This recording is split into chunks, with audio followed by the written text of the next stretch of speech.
Dallo scorso 26 aprile è andata definitivamente in pensione la vecchia normativa che regolava i contratti di apprendistato. Da quel giorno sono in vigore i nuovi accordi siglati da Confesercenti con le organizzazioni sindacali. L'ente bilaterale Veneto ha così organizzato un convegno rivolto alle aziende e ai consulenti del lavoro per spiegare le novità. È la nuova normativa che riordina tutta la materia, dà competenze agli enti bilaterali rispetto alla formazione e rispetto anche alle regolarità del rapporto di lavoro di apprendistato, quindi una valenza importante per chi vive nel mondo del lavoro.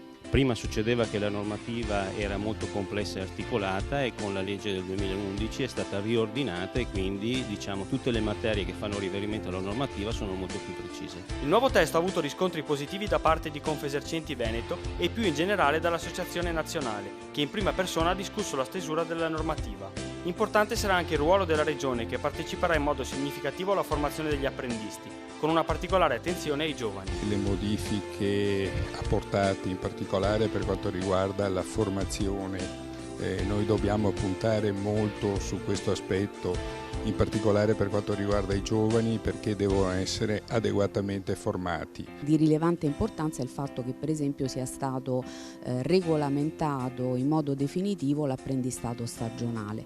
Siamo in attesa delle normative regionali, comunque intanto l'apprendistato professionalizzante è pienamente partito. La differenza più importante è che viene chiarito in modo definitivo che la formazione interna è di competenza delle aziende che la fanno sotto propria responsabilità, la formazione esterna viene definita dalla Regione, quindi un investimento significativo perché l'apprendistato è di fatto il principale strumento di inserimento dei giovani nel mercato del lavoro a condizioni molto vantaggiose per le imprese in termini di sgravi contributivi, quindi un momento molto importante.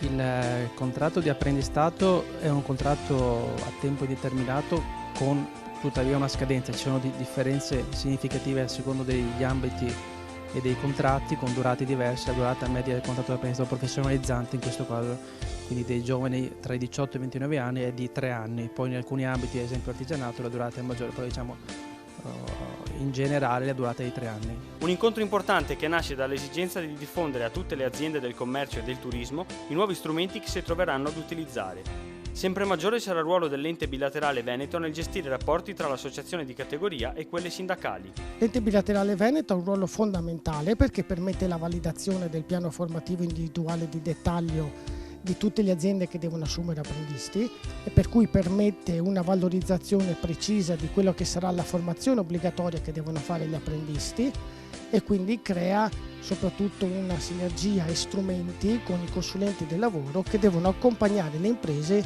in questo percorso, in questo momento anche di novità rispetto a quello che è stato fatto in passato.